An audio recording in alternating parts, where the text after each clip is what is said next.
안녕하십니까 다들. 저희는 낙타는 상어를 알까 팀 발표 시작하도록 하겠습니다. 저희는 던전 투 다이닝이라는 게임을 제작한 팀이고요. 게임을 간단하게 소개해드리자면 레스토랑과 던전을 오가면서 어드벤처에서 재료를 획득해서 타이쿤에서 재료를 사용해 음식을 파는 그런 게임이 되겠습니다. 저희 팀 발표 인원이 많다 보니까 발표 도중에 질문하실 내용이 있으면 채팅에 남겨주시면 채팅으로 답변을 드리는 방향으로 발표를 진행해 보겠습니다. 물론 발표 끝나고도 Q&A 시간을 따로 가질 예정입니다. 바로 이어서 발표 진행하겠습니다. 제한된 시간, 최선의 선택 주제로 발표하게 된 PD 정지우라고 합니다. 저희는 게임을 제작하다 보면 시간이 부족하거나 구현적인 한계가 만나면 기존의 기획을 변경해야 되는 순간이 반드시 오게 되는데요. 이때 중요한 건 좀 시스템의 의미와 의도는 유지하되 짧은 시간 안에 적은 리소스로 구현할 수 있는 방향을 찾는 것이 중요하다고 생각합니다. 저희 게임에서 초기 아이디어는 타로코프라는 게임에서 좀 영감을 받아서 아이템의 실제 크기를 기반으로 인벤토리 공간을 제한하는 인벤토리 테트리스 시스템을 좀 구현하는 것이었습니다. 이를 통해서 인벤토리가 가득 찼을 때 무엇을 가져가고 무엇을 버릴지 유저에게 좀 선택을 유도하도록 하는 게 핵심 의도였습니다. 근데 저희가 그걸 제작하면서 그걸 보조해주는 시스템들이나 레거시 코드, 리팩토링 기간도 확보가 필요했고 버그 수정도 해야 됐고 장비, 회복, 도구 등 다양한 요소를 고려해서 이 시스템을 만든 거다 보니까 시간은 빠듯했고 버그는 계속 발생을 했었죠. 그래서 이 시스템의 버그를 수정함과 동시에 다른 컨텐츠도 제작을 해야 했기 때문에 전체적인 퀄리티 확보하기가 좀 어려워졌었습니다. 이때 시점이 10월 중후반쯤이었는데 마감 약 한 달 정도 남았을 때죠. 일정이 빠듯했었는데 어떻게든 완성시키는 방법을 고민하고 있었을 때 이런 질문을 받았었습니다. 이거를 완성을 해도 이렇게 많은 시스템을 완성을 해도 재미가 과연 보장이 될까요?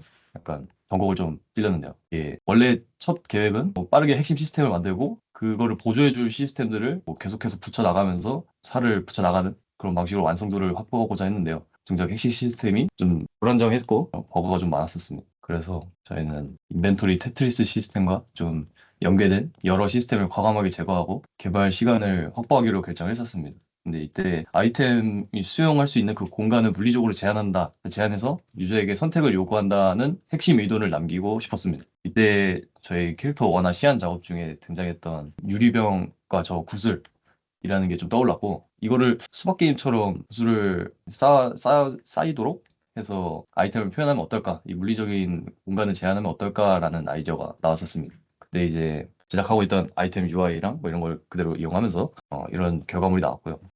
기존 리소스를 변경을 최소화하면서 짧은 시간 안에 좀 의도를 잘 담아내서 새로운 시스템을 제작할 수 있었습니다. 게임 개발을 하다 보면 뭔가 기획은 언제든 바뀔 수 있고 바뀌어야 할 때도 많은데요. 학우분들도 처음에 계획에 어떤 걸 얽매이지 말고 지금 더 좋은 선택이 어떤 건지를 그냥 기준으로 좀 유연하게 문제 해결을 해보면 어떨까 싶네요. 정답이라는 것보다 좀 멀리서 보는 연습을 하면 좋을 것 같다는 생각이 드네요. 제 발표는 여기까지 마무리하도록 하고 다음으로 시스템 기획자 변영규님께서 발표 이어서 하도록 하겠습니다. 네, 안녕하세요. 저는 낙타팀의 시스템 기획자를 맡고 있는 변영규라고 합니다. 사실 이번 프로젝트를 진행하면서 배운 내용들이 되게 많아요. 처음 커터뷰 시점에서 개발을 해보기도 하고 아니면 AI를 개발을 하면서 활용하는 것도 처음이다 보니까 정말 다양하게 배운 점이 많은데 이번에 발표에서 다룰 내용은 그중에서 가장 큰 배움을 줬던 내용을 중심으로 발표를 진행할까 합니다. 사실 다소 뻔한 이야기가 될 수 있어요. 이게 어떻게 보면 당연한 건데 제가 놓치고 있던 내용을 깨달은 거라서 누군가에게는 좀 시시한 얘기가 될 수 있겠지만 그래도 좀 잘 들어주시면 감사하겠습니다. 일단 저는 시스템 기획자다 보니까 게임 구조에 되게 집중을 많이 합니다. 게임의 구조에서 어떤 재미를 줄 수 있을까? 이 사람이 어떤 식으로 리스크를 가지고 어떤 리턴을 가지면서 이 게임을 즐기게 될까에 대해서 기획을 할 때 되게 집중하는 편인데 그러다 보니까 그 구조가 개발 기간이 짧아지면서 그 구조를 완성하지 못했을 때 이 게임에 대한 재미를 장담할 수 없게 되더라고요. 그래서 되게 많은 고민을 했어요. 그러던 와중에 결과를 좀 도출하게 됐던 거는 유저 행동에 따른 반응으로 재미를 충분히 줄 수 있겠다라는 생각이었습니다. 예시로 보여드리는 게임은 클리커 게임인 쿠키 클리커라는 게임인데요. 사실 게임 메커니즘 자체가 되게 단순해요. 클릭 하나로서 모든 메커니즘이 완성이 되는 게임인데 그 클릭을 통해서 뭔가 보상을 주고 클릭을 했다는 피드백을 주고 그런 다양한 요소가 게임에서 재미를 발생시키는 요소로 작용을 합니다. 그래서 물론 이번 개발에서 제가 개발에 참여하지 않은 내용들도 발표에 포함이 되어 있긴 한데 되게 이 반응에 집중해서 개발을 진행했던 것 같아요. 이 부분을 게임의 모든 요소에 적용을 해서 작업을 했는데요. 그 중에서 UI 반응, 뭐 마우스를 올렸을 때 혹은 뗐을 때, UI를 눌렀을 때 등의 다양한 상황들을 고려해서 그 반응 디테일에 되게 신경을 많이 썼고요. 어떤 상황에서 피드백을 세게 하고 어떤 상황에서 피드백을 약하게 할지 강약 조절이나 그런 다양한 요소들을 신경을 썼습니다. 물론 게임이 종료되는 결과나 아니면 오브젝트를 상호작용했을 때 어떤 식으로 반응을 하게 될지 작게는 단순 UI와 상호작용하는 것이고 크게는 시스템과 상호작용하면서 리스크와 리턴을 얻는 형태에서 게임 전반적인 반응을 위주로 신경을 쓰니까 설계가 되게 쉬워지더라고요. 이 시스템 설계를 할 때 어떤 예외 처리를 하더라도 그냥 유저가 이런 행동을 했을 때 어떤 식으로 반응하는 게 되게 기분이 좋을까? 거기에 초점이 맞춰져 있었던 것 같습니다. 그래서 개발은 전반적으로 유저 행동에 대한 피드백을 중심으로 개발을 진행하게 되었고, 짧은 기간 동안은 되게 괜찮은 성과를 냈던 것 같아요. 그래서 결론적으로는 유저 행동에 대한 피드백에 집중을 해도 충분한 재미를 줄 수 있다는 사실을 저는 이번 개발을 통해서 깨닫게 되었습니다. 네, 제 발표는 여기까지고요. 다음 발표 이어서 저희 타팀 TD 신재훈 님이 발표 이어서 하시도록 하겠습니다. 안녕하세요. 낙타는 상어를 알까 팀에서 TD를 맡고 있는 신재호입니다. 오늘은 제가 던전2 다이닝을 프로젝트를 진행하면서 겪었던 협업 방식의 문제와 그리고 그걸 해결하려고 했던 시도들에 대해서 말씀을 드릴 건데요. 첫 번째로 초기 협업 환경과 문제 발생입니다. 저희가 처음 프로젝트를 시작했을 때는 협업 구조가 거의 없었어요. 이게 저희가 메인 브랜치 안에서 각 개인 작업자들의 브랜치가 바로 연결된 구조였고 여러 명이 동시에 작업을 진행하고 있었는데요. 그런데 커밋 컨벤션 같은 건 없었고 작업 단위나 변경 목적을 명확히 설명하는 규칙도 없었어요. 문서 역시 최소한의 정리만 되어 있는 상태였는데요. 그래서 새 작업자가 들어오면은 항상 이 프로젝트는 어디서부터 봐야 하나 라는 질문이 가장 먼저 나왔어요. 그래서 문제의 핵심 원인은 저희는 따로 모여서 저희끼리 한번 물어봤죠. 우리는 어디서 가장 많이 막히고 있을까? 답은 명확했는데요. 정보를 공유하는 구조가 없다는 점이었어요. 문서는 있었지만 검색이나 버전 관리 같은 게 부족했고 커밋 로그만 봐서는 이 코드가 왜 이렇게 짜였는지 알기가 어려웠어요. 그래서 결국에는 다른 작업자를 직접 불러서 설명을 듣고 기다리고 다시 작업하는 상황이 반복이 됐고 이 과정에서 작업자들 간의 컨텍스트 스위칭이 계속 발생했습니다. 그래서 근데 하지만 조금 현실적인 제약도 있었어요. 프로젝트 기간은 3개월이고 모두가 바쁜 상황에서 엄격한 커밋 컨벤션이나 정기적인 코드 리뷰를 강제하기는 좀 어려웠거든요. 그래서 저희는 방향을 바꿨습니다. 사람을 바꾸기보다 구조를 바꿔보자. 첫 번째로 브랜치 구조를 단순화했습니다. 작업용 릴리즈 브랜치를 두고 안정화되었을 때만 메인으로 병합을 했고요. 두 번째로 문서 대신에 폴더 구조를 기능 단위로 정리를 했는데요. 유니티 프로젝트에 저희가 웹에서만 사용되는 FSD라고 하는 구조 개념을 적용해서 폴더만 봐도 어떤 기능인지 알 수 있도록 했습니다. 결과적으로 이제 머지 컨플릭트를 처리하는 시간은 줄었고 기능 단위로 작업하기도 훨씬 수월해졌는데요. 하지만 한계도 분명히 명확했어요. 아까 말씀드렸던 것처럼 이제 저희가 어떤 기능을 찾아야 될 때 폴더 구조로 정리를 해놨으니 런타임에 사용되는 데미지 기능이 어디 있었지? 라고 한다면 피처 안에 컴뱃 안에 런타임 안에 서비스 뭐 이런 식으로 찾을 수가 있겠죠. 이 시스템. 근데 뭐 이렇게 짜두는 건 좋은데 결국에 한계점은 그거더라고요. 코드 리뷰가 없는 상태에서는 여전히 작업자의 의도를 완전히 이해하기가 어렵고 의 위치를 찾는데 시간이 많이 걸렸어요. 네. 어쩔 수 없이 코드 리뷰가 필요하긴 하더라고요. 그래서 이번 프로젝트를 통해서 명확하게 조금 배운 점이 하나 있는데요. 협업에서는 기술이나 도구보다 프로세스와 합의가 훨씬 더 중요하다는 점입니다. 여담으로 이번 프로젝트를 진행하면서 개인적으로 가장 크게 느낀 아쉬움은 아까도 말씀드린 것처럼 코드 리뷰를 정식 프로세스로 가져가지 못했다는 점이었는데 모든 코드를 완벽하게 리뷰하자는 이야기가 아닙니다. 현실적으로 3개월이라는 기간과 각자의 일정 속에서 그게 불가능하다는 것은 저도 잘 알고 있는데요. 하지만 최소한 여러 사람이 동시에 수정하는 코어 모듈이라던가 예를 들어 짧은 전투 로직이나 공용 시스템 같은 부분만큼은 짧은 시간이라도 서로 코드를 한번 같이 보는 과정이 있었다면 훨씬 많은 비용을 줄일 수 있었을 거라고 생각합니다. 실제로 문제가 됐던 부분들도 코드가 틀려서라기보다는 의도가 공유되지 않아서 생긴 경우가 많았었고요. 그래서 이 프로젝트를 통해 느낀 거는 코드 리뷰는 누군가를 평가하거나 검증하는 과정이 아니라 의도를 공유하고 맥락을 남기는 가장 빠른 방법이라는 점이었습니다. 그래서 다음 프로젝트를 한다면 전체 코드 리뷰가 아니더라도 핵심 모듈 안에서는 10분이나 아니면 짧게 5분이라도 반드시 가져가고 싶다는 생각을 하게 되었고요. 후배 개발자분들께도 프로젝트를 진행하시면서 짧은 시간이라도 다른 개발자와 코드 리뷰를 진행해 보시기를 권해드리고 싶습니다.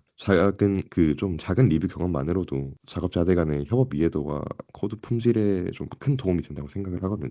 이상으로 발표를 마치고요. 다음 발표자이신 디렉터 김원창님께 남기겠습니다. 감사합니다. 네, 감사합니다. 네, 나타난 상호를 알까 팀의 AD를 맡은 김원창이라고 합니다. 발표를 시작하도록 하겠습니다.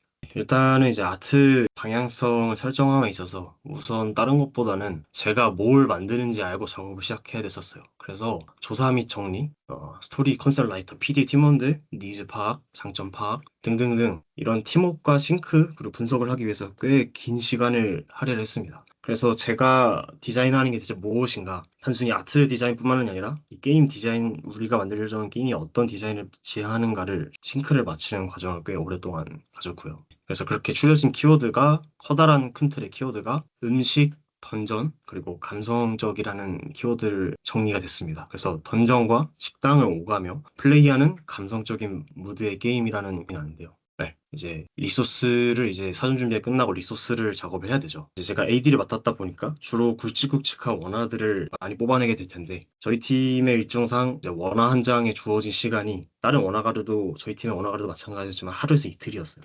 그래서 많으면 3일. 그래서 또 원화만 많이 쳐내는 게 아니라 또 수정, 교수님들의 피드백, 팀원들의 피드백. 그래서 이제 그거를 수정되고 발전되고 때로는 다시 폐기하고 다시 그리고의 반복이 꽤 있었기 때문에 그것들을 해결하는 과정에 대해서 좀 설명을 하자고 합니다. 그래서 우선 이제 AI 그림을 적극적으로 활용을 했는데요. 일단 우리 팀에서 나온 작업물들을 학습을 시키고 또 제가 그 전에 작업했던 것들을 학습을 시키고 거기서 초안을 뽑고 고르고 그런 식으로 효율적으로 작업을 했는데 이제 보통 AI 그림이 첫 번째에서 영감은 됐지만 팀에 바로바로 적용될 만한 원화가 완성되지는 않더라고요. 그래서 저는 이제 원래 실사 원화가인데요. 실사 원화를 주로 할 때 매트 페인팅을 위주로 이제 작업을 하는 방식을 주로 고수를 했어요. 그래서 그거에서 영감을 받아서 AI에서 저렇게 리소스들을 하나하나 다 뽑고 또 리소스들을 텍스처라던가 형태감을 포토샵에서 편집을 해서 하나로 합쳐서 작업 시간을 더 많이 단축시키는 AI를 활용한 매트 페인팅 방식을 주로 활용을 했고요. 그 다음에 또 이런 AI 그림들로 팀원들과 빠른 공유랑 소통을 좀 했던 것 같습니다. 또 그 다음 이제 원화를 그릴 때 저희 팀이 또 기획상 배경이라던가 굉장히 많은 원화가 필요했는데요. 그거를 더 빠르게 쳐내기 위해서 데모분들한테서 좀 배경 모델러 분들한테서 영감을 받아서 원화 안에 들어가는 것들을 모듈화 시켜가지고 이것들을 이런 식으로 저런 식으로 배치를 해보면서 이렇게 놓으면 어떨까 하면서 무드를 구성하고 라이팅을 구성하면서 좀 더 효율적인 원화 작업과 함께 또 실제 배경에도 실제로 적용될 수 있는 원화를 빠르게 쳐낼 수 있었던 것 같습니다. 그리고 또 이미 제작된 일정상 이미 제작 이외의 리소스들을 새로 만들 게 코스트가 너무 들기 때문에 또 이제 지금 옆에 있는 이 이미지들이 죄다 그때 당시 제작된 리소스들이었는데요. 이 범주 안에서 제작을 하기 위해서 또 이렇게 모듈화를 시켰던 것 같습니다. 이제 그 다음으로는 이제 고려할 문제인데요. 일단 컨셉에 대해서 또 고려를 했어야만 합니다. 게임 개발을 하면서 수많은 변수들이 있는데요. 그 중에서 이제 코스트라던가 일정상 컨셉과 기획 등 방향성이 자주 수정이 되거나 바뀌거나 다른 변수들이 많아서 팀원들에게 혼란이라던가 아니면 지금 방향성을 잃을 그런 위험이 좀 많았었어요. 그래서 세부적으로 문서를 작성을 하고 그리고 명확한 레퍼런스를 또 제시를 하려고 노력을 많이 했는데요. 최종적으로 다른 레퍼런스가 많지만 최종적으로 제시된 레퍼런스는 지브리의 이 두 작품 월령공주와 센과 치히로였고 게임 하나를 통짜로 가져오는 방법도 있었으나 그보다는 우리만의 아트를 만들자라는 취지에서 욕심에서 시작해서 좀 다소 게임을 그대로 가져오는 것이 아닌 기존에 있는 다른 작품을 가져와서 여기서 변형을 시키는 식으로 팀원들과 소통을 했던 것 같습니다. 그다음으로 이제 내러티브를 살리기 위해서 또 고민했는데요. 내러티브가 게임의 디테일한 설정이나 세계관을 말하는 내러티브도 디테일하게 많이 고민한 편이지만 아까 말까 추려진 컨셉, 음식, 던전, 감성 이 세 가지의 내러티브를 살리기 위해서 이제 고민을 많이 했습니다. 레벨 디자인에도 원래 세부적인 구역마다의 내러티브가 없었는데 레벨 디자이너와 배경 모델러분들과 많은 의견을 나누면서 내러티브를 추가를 하면서 또 완결성과 내러티브 스토리를 신경 쓰기 위해서 또 컷신 작업이라던가 이제 음식이라는 키워드를 살리기 위해서 팀원들과 회의 끝에 나온 요리 컷신을 추가하면서 이제 단순히 애니메이터랑 이펙터뿐만 아니라 풀머라던가 UI, 기획자 등 다양한 파트와 소통을 하면서 이런 내러티브적인 연출, 비주얼에 관련된 연출을 되게 신경을 많이 썼던 것 같습니다. 그 다음으로는 이제 감성적이라는 모호한 정의인데요. 팀원들이라던가 회의를 하면서 감성적이라는 단어랑 몽환적이라는 단어가 다소 자주 나왔는데 이게 너무 추상적인 단어라 이거를 어떻게 시각화할까 고민이 좀 많았어요. 그래서 제가 채택한 방법은 씬을 좀 촉촉하게 만들자. 너무 선명하거나 너무나 또 뚜렷하게 칼같이 나누면은 색깔보다는 그 개체, 그 사물의 개체가 더 명확하게 드러나는 편이라 생각을 합니다. 그 전까지 저희 게임의 신도 너무나도 강한 톤, 너무나도 선명한 개체 사이에 어떤 엣지가 있었기 때문에 그것을 좀 완화하면서 세계의 상승을 유도하기 위해서 피사계 신도라던가 블러를 조금씩 방해가 되지 않을 게임 플레이에 방해가 되지 않을 정도로 넣어서 약간 부드럽게 만들었던 것 같고요, 씬을. 그래서 지나치게 선명하고 날카로운 톤은 지양을 했습니다. 그 다음 쿼터뷰 시점에서 고려할 점들이었는데요. 첫 번째는 지명 퀄리티를 좀 신경을 좀 했었습니다. 아무래도 바닥이 더 많이 보이기 때문에 이 지면의 퀄리티 밀도감이 좀 높아야 된다 판단했습니다. 또 씬의 색감이 그전에 너무 칙하고 탁했는데 지루해지지 않도록 색감의 변주 시도를 하고 채도를 높이고 색상을 더 밝게 변경을 하였습니다. 루즈함을 타파하기 위해 바닥 재질감을 뿐만 높인 게 아니라 재질감, 물, 동물, 흙, 잔디, 젖은 흙, 자갈, 유적, 저주진흙, 나무까지 등 여러 가지 재질감의 시도를 데모분들과 오너가분들 시도를 많이 했었고요. 배경과 캐릭터의 가시성 구분을 하기 위해서 다소 코스트가 싸면서도 효과적인 방법인 툰 쉐이더를 적용을 하였습니다. 그리고 캐릭터와 배경이랑 더 구분시키기 위해서 단순한 블롭 섀도우를 추가하여서 더 배경과 캐릭터의 구분을 꾀했고 그 다음에 커터뷰 및 게임의 특성을 고려해서 인원과 역량의 강점을 또 살리기 위해서 또 몰입감을 위해서 그 무엇보다 아트에서 배경 퀄리티에 큰 공을 들여야겠다 판단했습니다. 그래서 이펙트라던가 기타 쉐이더들도 배경에 좀 더 퀄리티라던가 시간을 더 많이 할애했던 것 같습니다. 단순히 많이 배치한 것이 아닌 새의 경우 내러티브라던가 방향 유도라던가 동선 유도라던가 상자의 경우 파란 나비를 희소성 있게 사용을 함으로써 보상을 주면서 또 미믹이라는 몬스터가 있습니다. 그 미믹 몬스터한테는 파란 나비에 설치하지 않는 등 세심한 이펙트 설치 및 연출을 이펙터와 팀과 함께 진행했던 것 같습니다. 또 그 외에 물, 저주 쉐이더, 레벨 디자인 등 전반적으로 배경을 돋보일 수 있도록 다른 팀원들과 함께 디렉팅하고 회의하고 제시하고 수용했습니다. 그 다음은 또 깊이감이었는데요. 초기에는 이보다 훨씬 더 평면적인 레벨의 수직 깊이감이 없었습니다. 그거를 기획 의도에 맞추면서 수정하기 위해서 레벨 디자이너와 잦은 소통과 배경 모델러분들과 잦은 소통을 하였고 여러 깊이감 시도를 하면서 레벨을 변경시켰습니다. 또 이거 외에도 배모분들이 직접 나서셔서 다양한 아이디어를 제시해 주셨는데요. 그것들도 다 수용을 하면서 더 좋은 배경이 되었던 것 같습니다. 그 다음에 또 라이팅이란 부분이 있는데요. 고정된 시야각에서 다양한 무드의 변주와 입체감을 주기 위해서 공간의 내러티브를 위해서 다양한 라이팅을 적극적으로 활용을 했는데 그 중에서 정글 라이팅의 활용, 하늘이 보이지 않는 구도이므로 하늘을 상상할 수 있게 하면서 원하는 던전의 무드를 살리기 위해서 이렇게 정글 라이팅이라는 개념을 도입을 했고요. 그리고 갈레이라는 개념을 도입해서 내러티브나 공간의 개방감, 더불어서 이 갈레이가 수직성을 띈으로써 깊이감을 꾀했습니다. 그 다음으로는 심리스인 던전과 레스토랑에서 고려한 점인데요. 이 레스토랑과 던전은 구분되어 있으나 던전은 하나로 이어져 있고 게임이 아까 말했다시피 던전과 레스토랑을 오가는 구도로 되어 있습니다. 그래서 이 던전과 레스토랑을 분리시키면서도 서로 너무 동떨어지지 않는 무드를 원했습니다. 그렇기 때문에 컬러 휠에서 영감을 받았는데요. 정확하게는 던전과 식당을 오가는 순환하는 구조라는 개념에서 컬러 휠의 동그라미 구조에서 영감을 받아서 레스토랑은 난색 계열, 던전으로 갈수록 점점 청색 계열로 변하는 이 순환 구조에서 영감을 받아서 원화를 그리고 배경 라이팅이라던가 배경 실제 작업 엔진에서도 그렇게 적용을 시켰던 것 같습니다. 마지막으로 이제 소통 방법에 대해서 이야기를 하자고 하는데요. 문서와 음악 공유, 시각적인 레퍼런스 제시, 그리고 직접 리터칭, 직접 그려서 컨펌을 하는 건 당연히 기본 소양이라고 생각을 했고요. 그리고 팀원들에게 너무 많은 것들을 배우고 팀원들이 어떤 걸 알려주겠다 했을 때 혹은 내가 모르는 게 있을 때 팀원들한테 직접 물어보고 그거에 대한 거부감을 가지지 않았고 반대로 제가 팀원들한테 무언가를 알려주는 것도 팀원들이 반대로 크게 수용을 했던 것 같습니다. 그렇기 때문에 소통이 더 원활하게 됐던 것 같고요. 그 다음으로 반으로 나누기 소통 방법을 시행했는데요. 특별한 거는 아니고 주로 이거 같은 경우는 이제 엔진을 다른 작업자분들한테 소통할 때 많이 사용했습니다. 이펙트, 모델러, 풀머. 엔진에서 비주얼에 영향을 주는 구체적인 수치를 다루는 작업이 되게 다양한 부분에서 뭐 블러라던가 라이팅, 셔, UI 사이즈 등등 많았기 때문에 이제 이 정확한 무드라는 게 정답이 없기 때문에 이 수치를 찾는 과정이 너무 오래 걸렸어요. 그래서 그거를 해결하기 위해서 그 후반부 작업부터는 일단 수치의 정확하게 반부터 자르고 그 반 자른 거에서 업다운을 시키든 거기서 한 번 더 반을 자르고 그런 식으로 정확하게 수치를 반으로 자르면 소통을 하니 비약적으로 빠르게 소통이 되었습니다. 감으로 정하는 것보다 더 빠르고 효과적이었던 방법이었던 것 같습니다.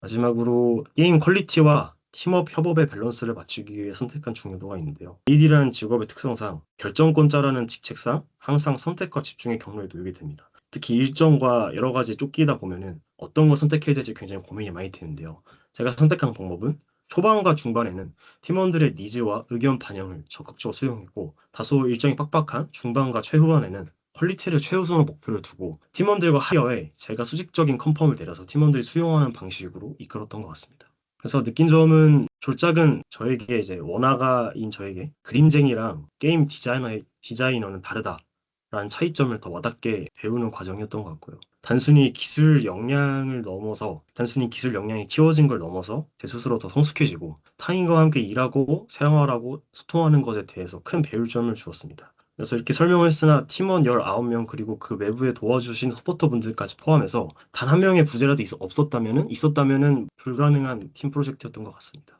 정말 감사합니다. 다음으로 제 발표는 마치고 배경 모델러이신 송지빈님에게 발표를 넘기도록 하겠습니다. 안녕하세요. 발표를 이어받은 배경 모델러 송지빈입니다. 저는 3D 배경 작업에 있어서 팀 내에서 어떻게 배경 워크 프로세스를 설계했고 어떻게 제작했는지 그리고 AI는 어떻게 활용했는지에 대해서 말씀드려볼까 합니다. 1, 2, 3학년 배경 모델러분들께 공유하고 싶은 내용을 담았고 살짝 알차게 담기도 해서 다른 파트분들은 이해가 안 되실 수도 있는데 그래도 잘 들어주시면 좋겠고 양이 좀 돼가지고 말을 좀 빠르게 할 텐데 같이 따라와 주시면 감사드리겠습니다. 그럼 발표 시작하겠습니다. 이때 저는 1학기 때 팀이 해체되고 전 재밌는 게임 만들고 싶다. 또 개인적으로는 자연이 들어간 게임을 만들고 싶다 하는 생각을 가지고 있었는데요. 이때 팀에서 연락이 와서 선뜻 좋다고 대답했던 기억이 있습니다. 그랬더니 요 볼륨을 가져오시더라고요. 조금 놀라긴 했지만 그때 전 의지가 활활 불타올랐기 때문에 까짓거 한번 해보죠? 라는 말을 하게 되었습니다. 저희 팀은 3개월 내에 큰 볼륨을 만들어야 했고 퀄리티도 챙기고 싶었던 저는 머리를 싸맸고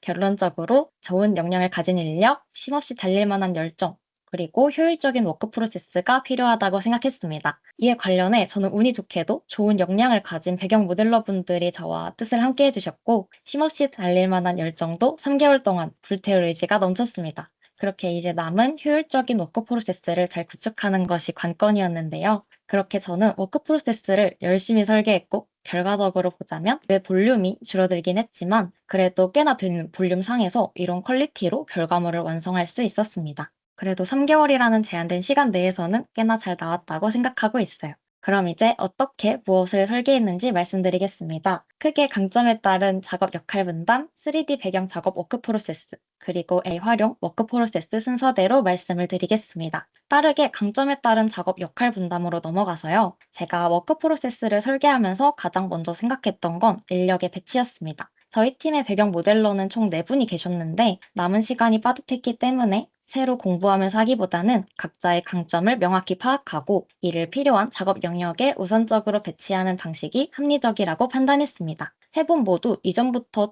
특성을 충분히 인지하고 있었기 때문에 각 역할과 영역을 정리한 제안 문서를 제가 빠르게 작성할 수 있었고요. 그렇게 프로시주얼하게 텍스처, 식생, 쉐이더 작업을 진행하는 팀과 리소스와 공간 연출을 주로 진행하는 팀이 결성되었습니다. 이후 작업 분담을 할 때 해당 내용을 참고해서 업무가 적합자에게 빠르게 배정될 수 있었고 시간 단축에 도움을 주었다고 생각합니다. 다음으로 배경 작업 워크 프로세스입니다. 중요하게 생각했던 게 세 가지 있는데요. 첫 번째로 반복 작업을 대비해서 작업 편의성을 증진시켜야 했고, 두 번째로 지브러시 같은 시간을 잡아먹는 작업 공정을 최대한 생략하고 단축하는 것이었으며, 마지막으로 작업자가 많다 보니 엔진에 다 올렸을 때 동떨어질 경우를 대비해서 사소한 부분들은 엔진에서 바로바로 수정할 수 있도록 하는 것이었습니다. 그래서 가장 먼저 했던 게 서브스턴스 페인터의 아웃풋 관리였습니다. 기존 제공 아웃풋으로 텍스처를 내보낼 경우 왼쪽처럼 굉장히 꾸깃꾸깃하게 네이밍이 되는데요. 이걸 방지하기 위해서 네이밍 컨벤션 기준에 맞게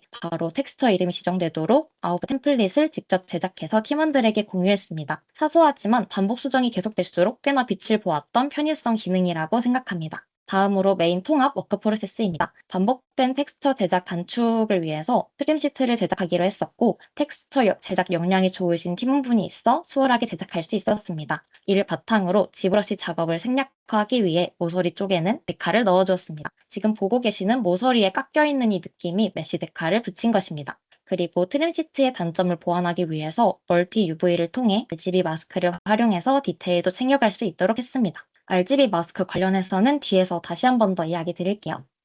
그래서 완성된 최종 쉐이더이고, 보시면 RGB 마스크와 오브젝트의 그라데이션이 오브젝트 월드 포지션을 기준으로 들어간 걸 확인하실 수 있습니다. 파라미터를 좀 보여드리자면 이런 식으로 구성이 됐고요. 맨 오른쪽 이미지는 제가 팀원분들에게 설명할 때 파라미터 참고 설명으로 넣어두었던 이미지입니다. 기본적으로 베이스 컬러는 색감과 명도, 채도를 조절할 수 있게 해두었고, 노멀이나 메탈릭, 그리고 스무드니스의 경우도 대비값을 조절할 수 있게 넣어두었습니다. RGB 마스크도 따로 스무드 값을 조정해서 수정을 할 수 있도록 넣어두었었고요. 이 아래 RGB 마스크의 값들도 수정할 수 있도록 넣어두었습니다. RGB 마스크에 대해 생소하실 분들이 많을 것 같아서 간단하게 시각적인 이미지로 준비를 해봤습니다. 트림 시트를 사용하다 보면 별도 묘사가 불가능하다 보니 개별 오브젝트의 디테일 작업이 떨어져서 아쉽잖아요. 그래서 RGB 각각 채널에 마스크를 지정해서 묘사를 할 수 있도록 했었습니다. 예시로 AO라거나 물때 또는 이끼 등등을 개별 오브젝트마다 지정을 해줄 수 있었고요. 사실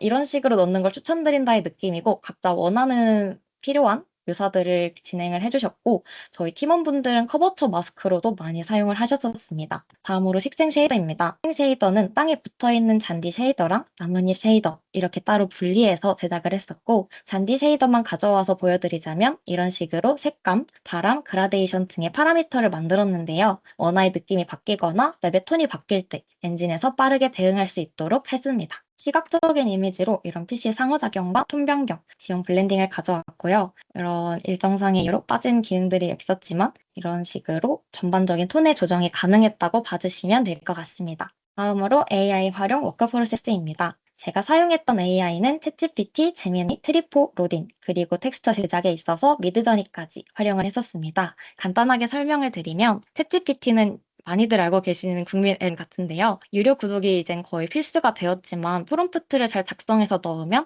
훨씬 더 퀄리티 좋고 확실한 결과물을 산출해낼 수 있습니다. 그리고 제미나이가 요 근래 대학생분들한테 1년을 무료로 풀어주기도 해서 되게 떠오르는 샛별 느낌인데, 최근에 나노바나나 프로가 업데이트되면서 이미지 편집에 정말 강한 AI가 되었습니다. 그리고 트리포랑 로디는 3D 모델링을 해주는 AI 사이트인데요.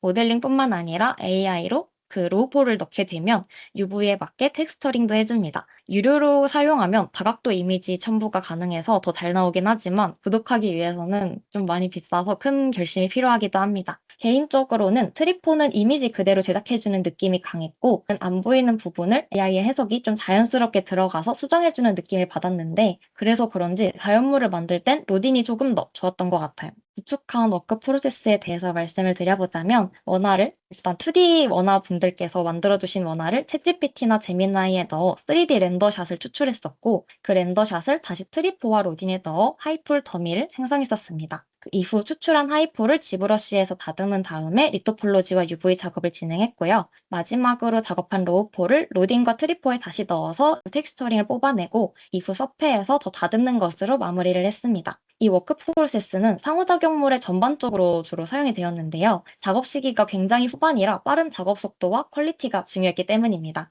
실제로 작업 시간 단축에 도움이 많이 되었고, 보고 계신 상호작용물 2종의 텍스처링은 두 개 다 합쳐서 다듬기까지 3시간 3시간 안 됐던 것 같아요. 워크 프로세스에 익숙해진 후로는 하루에 상호작용물 두세 개 뽑아내기도 했었던 기억이 있습니다. 마지막으로 간단하게 미드저니와 제미나이를 활용했던 방법을 말씀드리고 마무리할까 하는데요. 미드저니가 라음이가 양피지의 레시피를 연구해서 필기하는 듯한 느낌의 텍스처를 제작했었고, 이외에 책 표지 같은 경우도 미드저니를 활용을 해서 제작을 했었습니다. 그리고 이미지 편집에 있어서는 제미나이가 강하다고 말씀드렸던 거 기억하실까요? 이와 같은 이유로 기존 텍스처를 퀄리티업하거나 편집할 경우엔 제미나이를 활용했습니다. 세 번째에 있는 텍스처 편집을 보시면 왼쪽이 저희 글의 방명록으로 사용했던 주문서 컨셉이 도안이었는데, 뒤늦게 레스토랑에 들어가는 주문서 텍스처를 디벨롭하게 되었을 때 이게 생각이 나가지고 왼쪽에 있는 저 이미지를 붙여놓고 제목을 오더북으로 변경하고 무언가 적혀있는 느낌을 추가해달라고 말했더니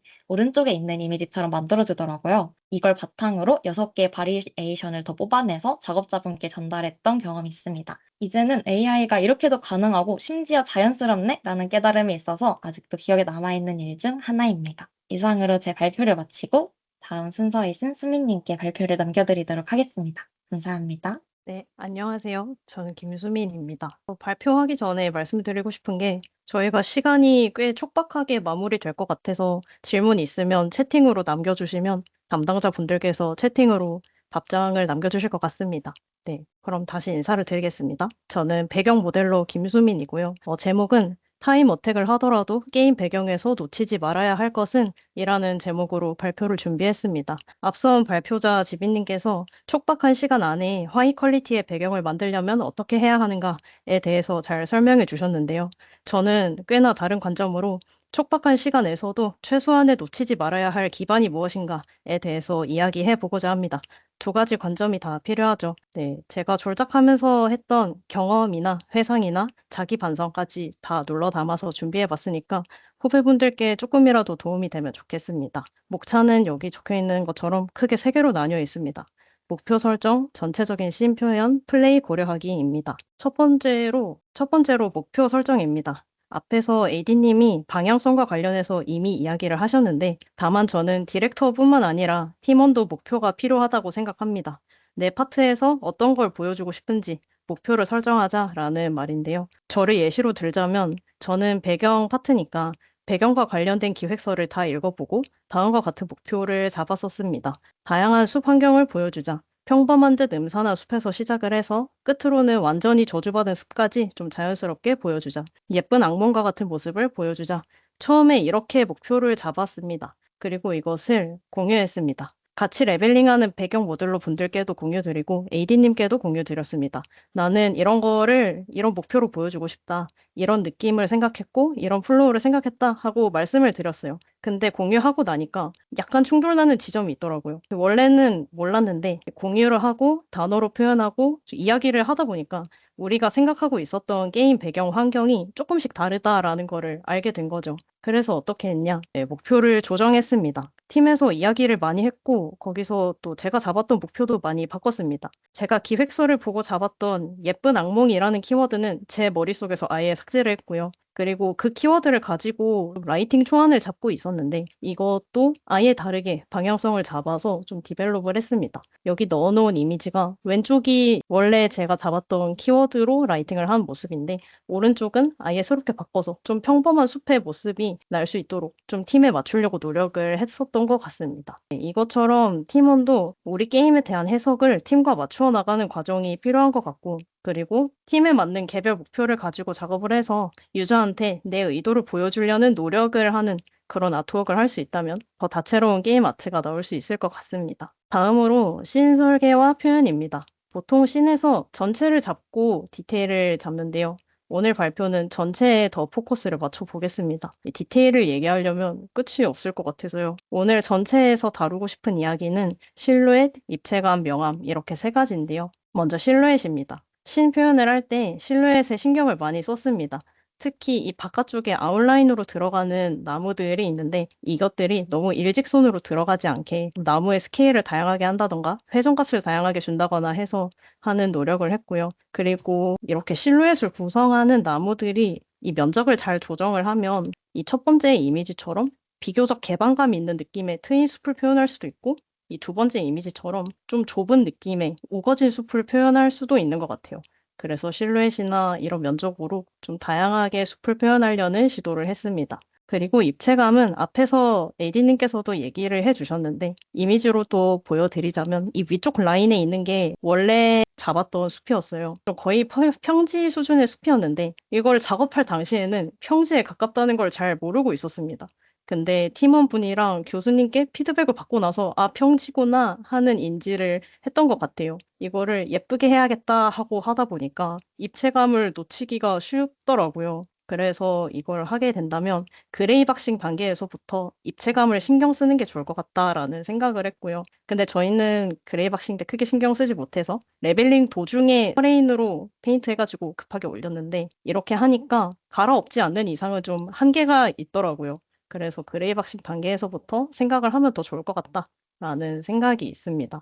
마지막으로 명암입니다. 우리 게임은 고정 쿼터뷰 게임이고 숲에서 카메라가 돌아갈 일이 없기 때문에 딱 이 쿼터뷰 화면에서 우리가 원하는 대로 명도를 보여주려는 그 시도들을 했습니다. 일단 라이트를 주제부 가운데로 쏴주고 아까 에디님이 보여줬는데 정글 라이팅으로 좀 가쪽을 어둡게 눌러줬어요. 그렇게 하고 중간에 또 하나 더 요청이 있었는데 이 상태에서 가쪽이 조금 더 어두우면 좋겠다라는 에디님의 요청이 있었습니다.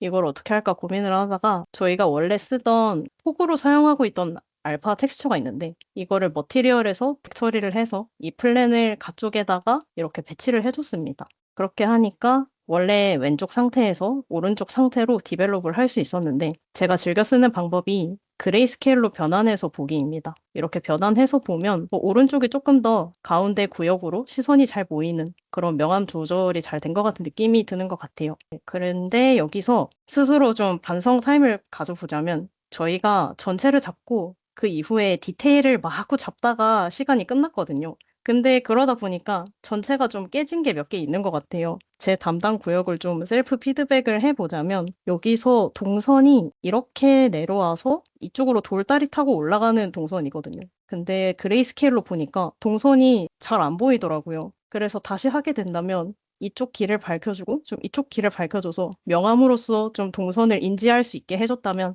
더 좋았겠다. 라는 생각을 하고 있습니다. 여기서 느낀 점은 전체를 잡고 디테일을 잡은 뒤에 전체를 한 번 더 다듬을 시간을 마련해 뒀다면 참 좋았겠다라는 생각이 지금 들어요. 그랬으면 좀 더 동선이 잘 보이는 유저 친화적인 배경을 만들 수 있을 것 같습니다. 그래서 후배분들 계시다면 마지막에 전체를 한번 점검하고 다듬을 시간을 마련해 주시는 걸 추천드리고 싶습니다. 제가 준비한 항목 중 마지막 항목인데요. 플레이 고려하기입니다. 제 경험을 공유 드릴 텐데 이 숲 시작 부분 섹션의 각도를 2번 바꾼 이야기입니다. 저희는 8방향으로 움직이는 게임이거든요. 그래서 아까 발표하셨던 영규님께서도 이 이야기를 하셨습니다. 8방향에 맞춰서 맵을 짜자라고 이야기하셨고 오케이 좋습니다 라고 했거든요. 그래서 영규님이 그레이박싱 단계에서 이걸 맞추고 계셨는데 일정상 레벨링을 시작해야만 하는 그런 기간이 와버린 거예요. 그래서 제가 마음이 너무 급하니까 이 정도면 각도는 괜찮을 것 같아요 하고 맵 각도를 대략만 맞춘 상태에서 레벨링을 들어갔습니다. 근데 중간 시험 때 피드백을 받은 거죠. 각도가 안 맞는 게 느껴진다 라고 하시는 거예요. 그래가지고 이럴 수가 아무리 마음이 급해도 좀 더 제대로 맞춰야 했다라는 생각을 하면서도 어쩌겠습니까? 고쳐야죠. 그렇게 해서 한번 고쳤어요. 여기 있는 프랍들을 그냥 싹 다 각도 돌리고 플레이 뷰에 맞게 미세 조정하고 터레인도 바꾸고 라이팅 바꾸고 조정을 했는데 아무리 조정해도 각도끼리 묘하게 안 맞는 느낌이 드는 거예요. 그래서 디지털 각도기를 동원해서 확인해 보니까 애초에 주인공의 이동 방향이 45도 각도가 아니었던 겁니다. 이럴 수가. 그래도 어쩌겠습니까? 고쳐야죠. 그래서 주인공의 8방향 각도를 풀머분께서 45도에 맞게 고쳐주셨고 그거에 맞춰서 맵의 방향을 한 번 더 고쳤습니다. 슬픈 이야기죠. 그래서 8방향을 쓰실 게임들은 유저 8방향이 45도 맞는지 처음에 확실하게 확인해 주시는 거랑 하실 때 맵의 각도까지 고려해서 그레이박싱 하는 걸 추천드립니다. 그래도 앞서 발표하셨던 지빈님께서 각도 맞추니까 확실히 편의성 체감이 된다 라고 피드백을 해주셔서 좀 많은 힘을 얻었던 그런 기억이 납니다. 이외에도 플레이적으로 생각할 게 많은 것 같아요. 유저 시야 확보라든가 맵이 뚫리진 않는지, 유저가 길을 잃진 않는지 이런 것들. 주변 지인들 붙잡아서 플레이 테스트를 많이 하는 게 진짜 중요한 것 같고 계속 확인할 필요가 있는 것 같아요. 그러지 않으면 크로니클 전시장에서 이 화면처럼 유저분께서 숲 바깥에서 길을 잃는 걸 목격할 수 있습니다. 이건 제 경험담이 맞고요. 이 플레이 관련 주제는 게임 아티스트로서 꼭 생각해야 되는 부분인 것 같아요. 우리는 그냥 그래픽 아티스트가 아니라 게임 그래픽 아티스트라는 점입니다. 부끄럽지만 저는 이거를 작업에 몰두하다 보면 종종 잊어버리는 것 같아요. 그래서 하고 싶은 말은 유저의 플레이를 가장 먼저 생각하자라는 부분입니다. 물론 게임이 예쁜 것도 중요하긴 한데 그렇다고 해서 너무 미감에 집중하느라 우리가 만들고 있는 게 게임이라는 걸 잊지 말자라는 거죠. 제 자신에게 가장 해주고 싶은 이야기이기도 합니다. 앞으로 우리가 제작하는 게임 아트가 누군가의 멋진 플레이 경험을 만들어내길 바라면서 제 발표는 마무리하겠습니다. 제 발표 내용이 끝나서 이제 PD님이신 지우님께 다시 마이크를 넘기겠습니다. 고생했습니다. 저희가 Q&A 시간을 가져보도록 하겠습니다. 혹시 질문 있으시면 채팅창에 올려주시면 해당 담당자 분께서 질문 답변해 줄 수 있도록 하겠습니다. 팀원들께서 너무 열심히 준비해 주셔가지고 굉장히 많은 칭찬을 받고 있네요. 시간이 다 돼서 저희 팀 발표는 여기서 마무리하는 걸로 하겠습니다.